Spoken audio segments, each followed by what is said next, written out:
አቦሱ ፊቴና አታውራሱ ሻይለም ስትባል እንዴት ክብር መሰለ። ደምባ የድሮ ጴንጤ ነው ይላሉ። አዎ ይሻላል የዱሮ ትርፍ ማምለክ እንጂ ቁሳቁስ አይደለም። ሊናን አትሽጥ። መስሪያ ቤት ለመቀጠር ገላሽን አትሽጭ። ተከብረሽ ኑሪ። በተሳሳተ መንገድ ከምትጠግቡ ጤነኛ ረሃብ ይሻላል። አንዳንዴ አንተ በጽድቅ ሰርተ ሌባው 6 መኪና ገዛ አይደል? ይግዙ ከመኪናቸው እግርህ ይሻላል። በኃጢአት ከመጣ መኪና በጽድቅ እንኳን ጊዜ 45 ቁጥር ሰጣ በእግርህ ሂዳ። ለምንድን ነው እንደተበለጥክ ያሰብኩ? ስላላወቁ ነው እንጂ ቢያውቁትስ ኖሮ እንኳን አንተን ይሄን የክብር ጌታ መች ሰቁት ነበር። መንፈሳዊ ዓለም እኮ ለበራል። ከዚህ በላይ ህይወት አለ፣ ከዚህ በላይ እርካታ። ለእግዚአብሔር የምንገዛው በፕሮግራም ሰዓት አይደለም። የሚመለከው በማህበር በምንሰበሰብበት ሰዓት አይደለም። ኦፍ ኮርስ እንደዛም ይመለካል። መመለክ የሚጀምረው እቤት ልክ የጸሎት ፕሮግራም ሲኖረን መዝሙር ስንከፍት ወይም ስንመዘመር ስንጀምር ልክ ኦን የምናደርገው አይነት እንደ ሲዲ ስትፈልጉ ስቶፕ ከፈለጋችሁ ኦን ኦፍ የሚደረግ አይነት አይደለም። ማምለክ የቀን ሙሉ ዓለም ነው። ማምለክ ሁለንተናችሁን በዛ በምታመልኩት አምላክ ቁጥጥር ስር ሆኖ መገኘትና መኖር ማለት ነው።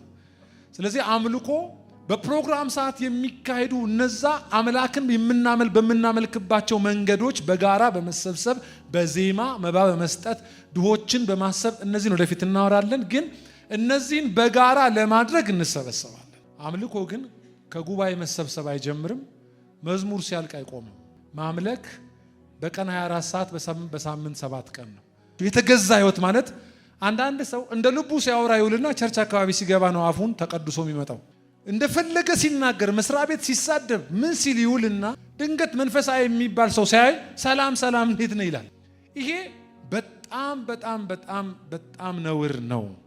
በማንኛውም ሰዓት በማንኛውም ቦታ በማንኛውም የሥራ አይነት እግዚአብሔር የሚመለክ በእውነትና በመንፈስ በንጹህ ሕሊና በስፍራ ሁሉ የሚመለክ አምላክ እንጂ ስፍራ ገድበን ቦታ ወስነንለት አሁን ይመለካል አሁን አይመለክም ተብሎ ኦፍ የሚደረግበት ምንም ቦታ አምላክ የለው።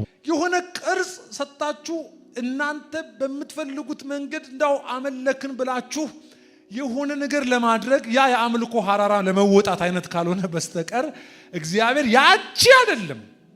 እና በአእምሮአችን እየወሰንና እየገደብን በዛች ትራክ ላይ ብቻ የምንመላለስ እንዳንሆን በጣም ስለ አምልኮ ያለን አመለካከት ሊቀየር ይገባል።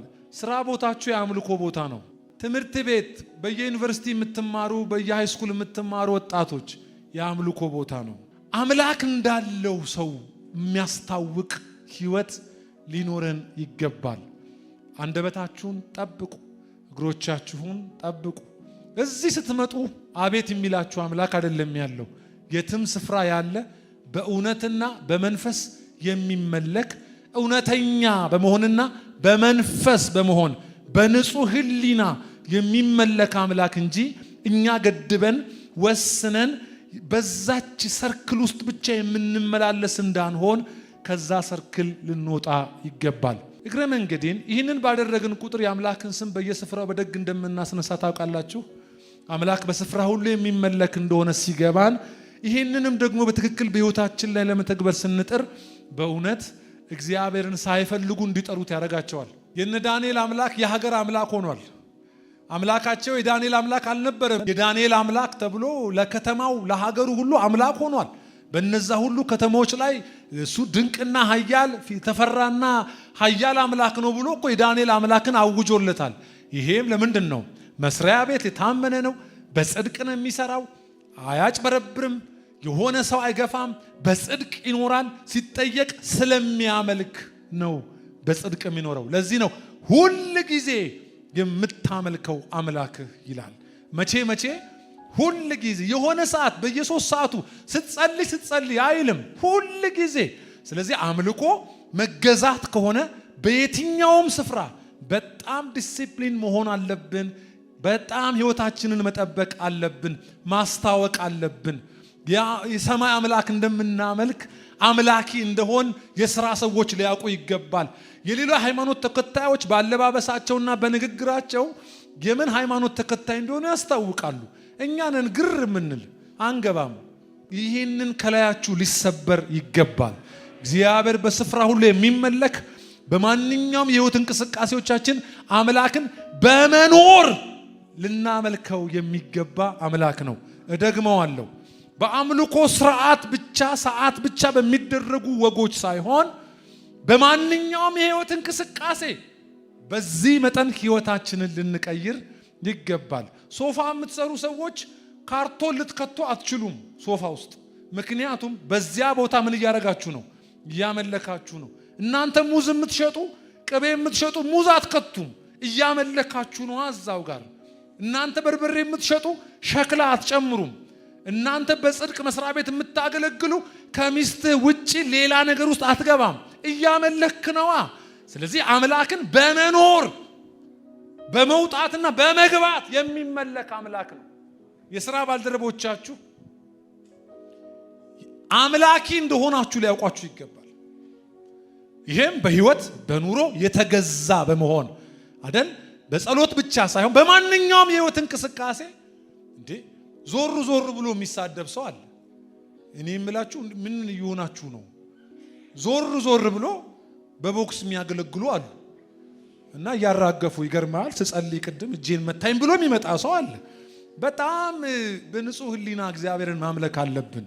ሁሉ ነገራችን ሊቀየር ይገባል።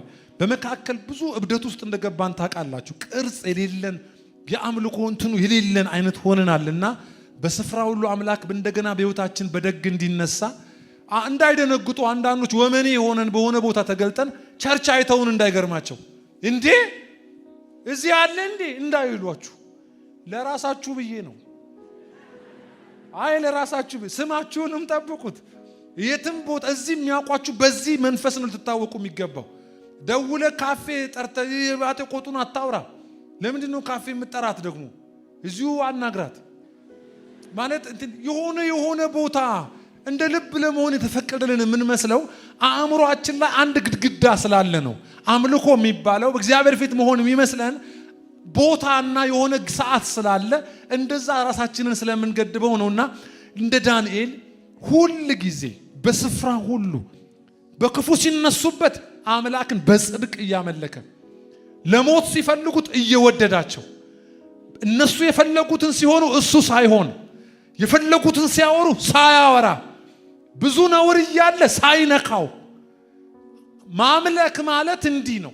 በማንኛውም ሰዓት ማለት ነውር የሌለበት እስቲ ነውር የሌለበት በሉ።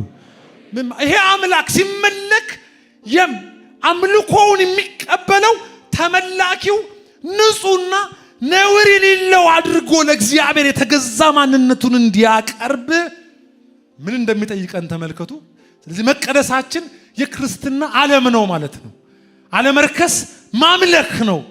ባለመርከስ ይመለካል። ሲጸለይ ሲዘመር ሲባል ሳይሆን ባለመርከስ የሚኖሩ መጽሐፉ እያመለኩ ኖሩ ነው የሚላቸው። መጽሐፍ አመለከ አለው ይህንን ሰው። ከዛ አመለከንና አዳነው የሚለውን ነው ማሳያችሁ። ሁለተኛ ጴጥሮስ 2:8 ጻድቅ ሎጥም አሁን ሰውየው ምንድነው? እስቲ ጻድቅ በለው አንድ ጊዜ።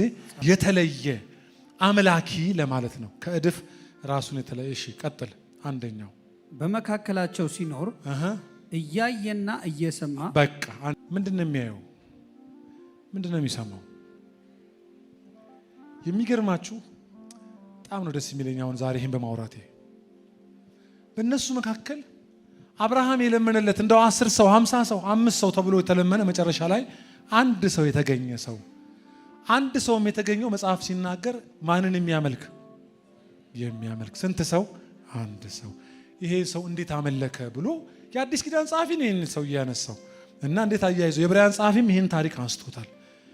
በየቀኑ የሚኖርበት የህይወት ሰርክል ለስራ የሚወጣበት ለገበያ የሚሄድበት ቦታዎቹ በሙሉ በነውር የተሞሉ ናቸው።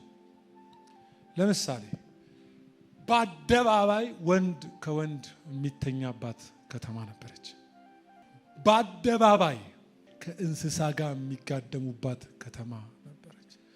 በአደባባይ ይሄንን እያየ በየቀኑ ደጁን ዘግቶ ተረፈ እንጂ ቢከፍት የቤቱ ፊት ለፊት ላይ ይሄ ነውር እደጁ ጋር ነበር። ይሄን ብቻ አይደለም። የመጡትን እንግዶች ምን እንዳሉ ታውቃላችሁ? አውጣልን እኮ ነው ያሉት። የነውሩ ጥግ የት እንደደረሰ አረ አሁን እንደውም ደህና ነው። ያው አዝማሚያው ግን እንደዛ ነው ይመስለው። አሁንም ነውር የሚባል ነገር እየቀረ ሰው እንደ ልቡ የሚፋንንበት ዘመን፣ የፈለጉትን ለማድረግ የሚከለክላቸው ሕሊና ያልነበራቸው፣ ምክንያቱም ተላልፈው ስለተሰጡ ለባህሪያቸው የማይገባን ያደርጉ ነበር። እዛ ከተማ ውስጥ እግዚአብሔር እኮ እንዲያጠፋት የፈለገው ከተማዋን ይህ አይነት ነውር ምድሪቱን ተቆጣጥሮ ይገርማቸዋል። ይሄ ሰው ይወጣል፣ በየቀኑ ይገባል፣ ያያል፣ ይሰማል። ውጤቱን ሲነግር እግዚአብሔርን ያመልክ ነበር። ልጆቹን ወንድ እንዳያውቁ በማድረግ የሚኖርበት ሌላ የህይወት ስርዓት ነበረው። እግዚአብሔርን ያመልክ ነበር። መጽሐፉ እምቢ ያለ ነው ከሚሰማው፣ ከሚያየው፣ ከሚገርም ነውር ዘወር እዛው ከተማ ውጣ ባይለው ኖሮ እኮ እስከ ሞት ድረስ እዛ ነበር የሚኖረው። የቆይታው ብዛት ደጅ አላስከፈተው።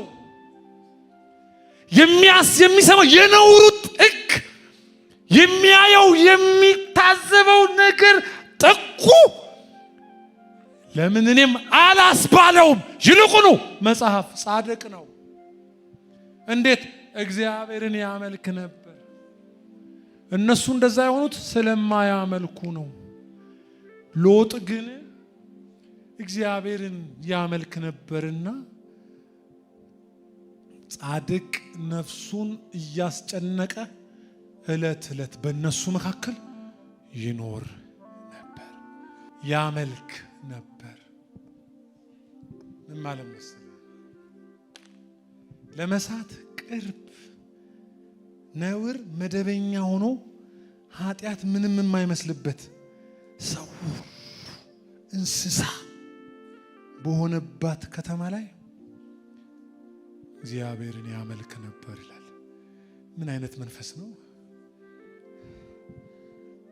ነውራቸው ያልነካው፣ የሚሰማው ያልወሰደው፣ በየቀኑ ይውልህ መርጠ መስማት አትችልም። ጆሮ እንደሆነ በር የምትሰራለት አንተ እንጂ ሲፈጠር ክፍት ነው።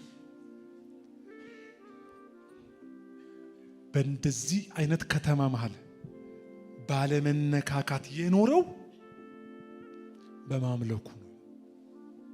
ለካ ሲያመልክ ተለይቷቸዋል፣ ሲገዛለት ትቷቸዋል። ለእግዚአብሔር እየተገዛ ሲኖር ለካ እነሱ እሱ ላይ ምንም ማድረግ አይችሉም። የዳነው ገስጿቸው ሳይሆን አባሯቸው ሳይሆን አምልኮ ነው። ባለመነካካት አመለከ ኖረ። ክፋታቸው ሳይነካው፣ ምንዝርናቸው አስፋልቱን የሞላ ነውር ሳይነካው እየገሰጹ ሴቱን ሁሉ በጌታ በኢየሱስ ስም ሚስቴ አይደለሽም እያልኩ አይደለም፣ ሚስቴ ያልሆኑትን ሁሉ መገሰጻቸው። ከሚስቴ ጋር በመኖር ነው ሚስቴ እንዳልሆኑ ማሳየው።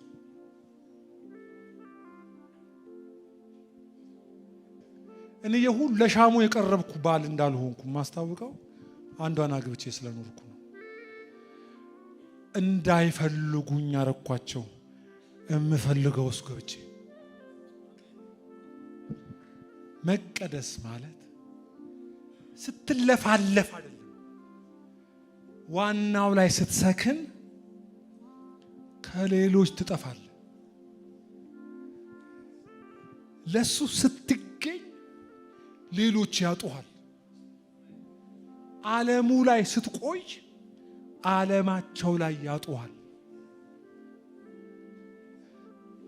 ነውሩ ሰማይ ቢነካም ከተማው ሎጥ ጻድቅ ነው፣ ያመልካል። ማን ነው አንድ ጎበዝ ዛሬ ደጅ የሚዘጋ? የነካካን ነገር ብዛቱ። ሽታቸውን ሰጡን። በበርበሬ ተራ ሰው አልፎ አላስነጥስም እንደማይል ማስነጠሳቸውን ሰጡን። እዚህ መተን አስነጠስናቸው። ነካኩን። እዚህ አይገቡም ነበር ግን እኛን ታከው ገቡ። ብዙ ክፉ ልምምዶች ገቡ እዚህ። ፈለክም አልፈለክም አሁን ገና ብዙ ታያለህ። ጆሮ ብዙ ይሰማል። ነውር የሚመስል ነገር ሁሉ አሁን መደበኛ መስሏል። ጆሮ የሚያስይዝ ነገር አሁን ኖርማል ነው።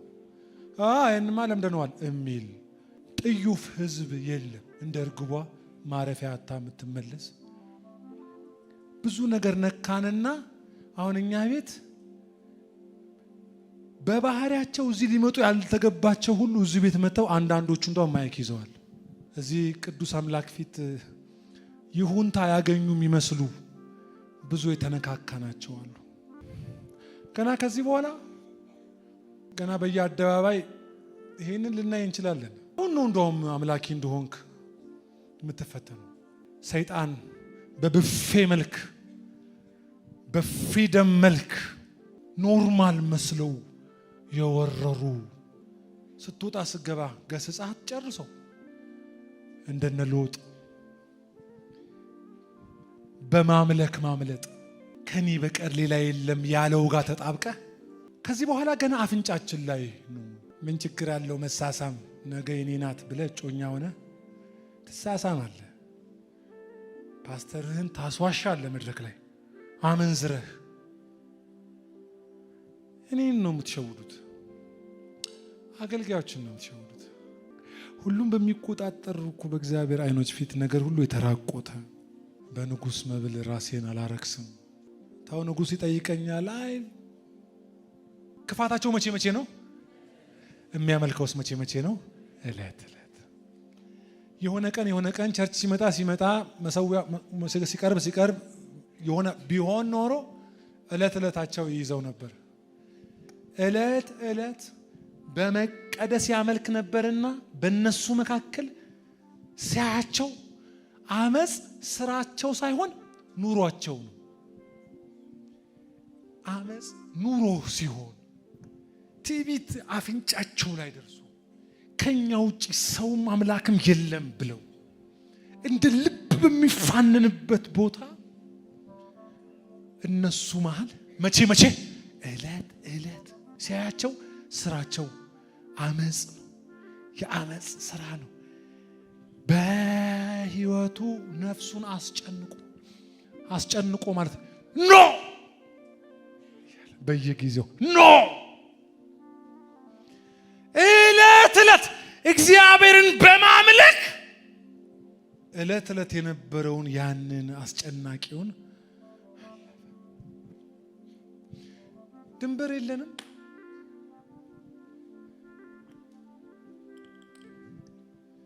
አንድ ወሰን እነሱ የፈለጉትን ይሁን ፔሬድ የፈለጉትን ይኑሩ። አንተስ ኖ የምትልበት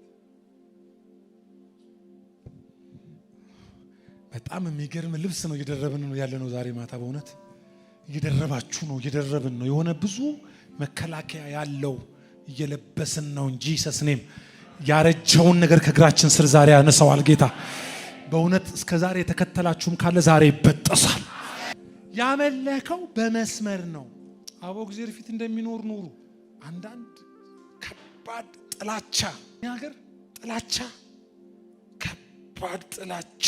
አንዳንዱ ሰው ብሔር የሚጠላ ሰው አለ፣ ግን ደግሞ ይዘምራል። የተፈቀደ መሰለ። ነውር በአመታት ርዝማኔ ጽድቅ አይሆንም። ነውር አምላኪ ማለት የተለየ እነዚህ እንድንረክስ የሚፈልጉ አትሳቡ፣ አትሂዱላቸው፣ አትሂዱ። እናንተ አልኮል የምትጠጡ ተደብቃችሁ አትጠጣ። እናንተ የምትቆሙ አረ ነውር ነው። እናንተ ተደብቃችሁ የምታመነዝሩ፣ እናንተ በስልክ የምታመነዝሩ፣ እናንተ ፖርኖግራፊ የምታዩ አትክሱ፣ ተቀደሱ። አረ እግዚአብሔር ንጹህ ነው። ተው፣ አረ ተው። ምህረት ቢሆንም ያበቃል። ለዛ ህዝብ ጫፉ ምንድነው? ጥፋት አልሆነም ወይ? ጥፋት የሚያሸት ብዙ ነው። አሁን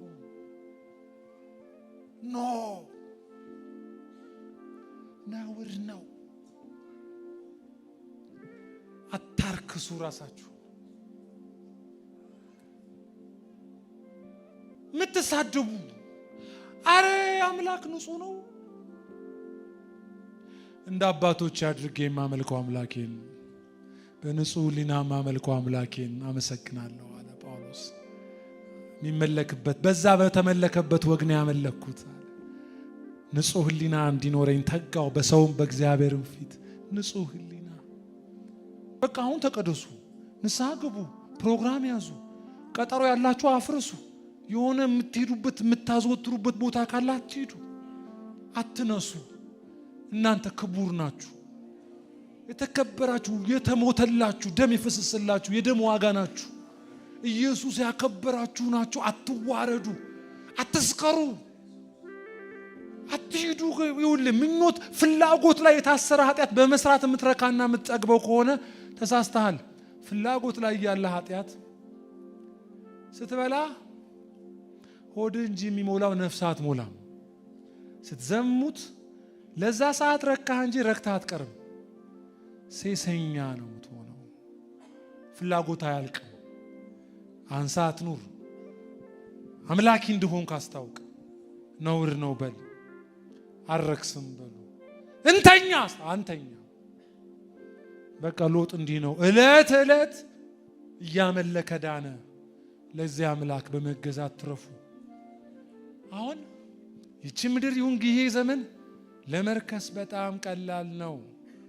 ለመርከስ በመጨረሻ ለካ ቢስቡት አልሄድላቸው ሲል ምን አድርገውታል? ሲስተሙ ምን አድርጎታል? ንገሩኝ እንጂ ያ ሰው ሁሉ ይኖርበት የነበረውን ሲስተም ሎጥን ምን አድርጎታል? ባይተዋር። መንግስቱ ራሱ እንደዛ ኮራፕትድ ስለነበር ይሄን ሰው ከተማዋ ገፍታው ነበር። እየተገፋ ነው የሚኖረው በመሃላቸው። እንዴት ደስ ይላል! አበው እሱ ፊት ይሄን አታውራ እሱ ሻይልህም ስትባል እንዴት ክብር መሰለ። አራሱ እንደዚህ አይነት ነገር ሻይልህም ባይድሮ ጴንጤ ነው ይላሉ። አዎ ይሻልሃል፣ የዱሮሁን ይሻል። ይሄ በእግር በዝማኔ የመጣ ልልነት ቀበቶ የፈታ ሁሉ ፍዝዝ ያለ ጴንጤ ወጋው ነቃ ብለህ ነውርን ነው የምትልበት መንፈስ። እስቲ እጃችሁን አንሱ። ይሄ ቅባት በላያችን ላይ ይግባብን እንደገና። ነውርን ነውር ነው፣ ክፋትን ክፋት ነው። እምቢ የሚል ማይነካካ ኖበል። ለምን አይቀርብህም፣ አይጎልብህም። ይልቁኑ ከነሱ ይልቅ አንተ ትተርፋለህ። እምቢ በማለት ያመለጠህ ነገር የለም። መስሎህ ነው ትርፍ ማምለክ እንጂ ቁሳቁስ አይደለም። ሕሊናን አትሽጥ። መስሪያ ቤት ለመቀጠር ገላሽን አትሽጭ። ተከብረሽ ኑሪ። ይራብሽ አምላክ አይደል ያስራብሽ ከመሰለሽ ይሻልሻል። በተሳሳተ መንገድ ከምትጠግቡ ጤነኛ ረሃብ ይሻላችኋል። የመጣ ቀን ያጠግባችኋል። አንዳንዴ አንተ በጽድቅ ሰርተ ሌባው 6 መኪና ገዛ አይደል? ይግዙ። ከመኪናቸው እግርህ ይሻላል። በኃጢአት ከመጣ መኪና በጽድቅ እንኳን እግዚአብሔር 45 ቁጥር ሰጠ። በእግርህ ሂድ። አንተ ለምንድን ነው እንደተበለጥክ ያሰብከው? አልተበለጥክም እኮ ስላላወቁ ነው እንጂ ቢያውቁትስ ኖሮ እንኳን አንተን ይሄን የክብር ጌታ መች ሰቅሉት ነበር። መንፈሳዊ ዓለም እኮ ለበራለት ከዚህ በላይ ህይወት አለ? ከዚህ በላይ እርካታ? እመነኝ። አጭበርብረውና ሌብነት፣ ሙስና በዘርና በአድሎ ሰርተው ያገኙት ነገር ላይ አትመካት፣ ደግሞ አትሳብ። አንተ ጋር የተረፈው እውነት ከሁሉ ይበልጣል። መጨረሻ እንዴት እንደሚያድንህ እግዚአብሔር